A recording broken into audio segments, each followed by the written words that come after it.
নেত্রকোনার পূর্বধলা railway station থেকে বাজারে প্রবেশের মুখের ঢালাই সড়কটির শেষ অংশ এখন স্থানীয় জনসাধারণের জন্য চরম ভোগান্তির কারণ হয়ে দাঁড়িয়েছে।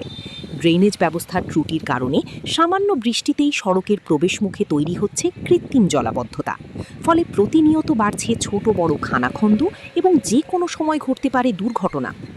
সরেজমিনে গিয়ে দেখা যায় স্টেশন রোড থেকে বাজারে প্রবেশের ঠিক মুখের পাকা সড়কটি জুড়ে থই থই করছে নোংরা ও কাদা পানি। পানি নিষ্কাশনের সঠিক পথ না থাকায় বৃষ্টির পানি জমে সড়কটির ঢালাই উঠে গেছে এবং বড় বড় গর্তের সৃষ্টি হয়েছে। এই নোংরা পানি মারিয়েই প্রতিদিন চলাচল করছে শত শত ইজি বাইক, অটোরিকশা, মোটরসাইকেল ও পণ্যবাহী যান। এলাকাবাসীর দাবি, জনস্বার্থে এবং বড় ধরনের দুর্ঘটনা এড়াতে রাস্তাটির দ্রুত সংস্কার এবং স্থায়ী ড্রেনেজ ব্যবস্থা নিশ্চিত করার জন্য তারা পূর্বধলা উপজেলা প্রশাসন ও সংশ্লিষ্ট কর্তৃপক্ষের দৃষ্টি আকর্ষণ করেছেন। পূর্বধলার দর্পণ নিউজ ডেস্ক।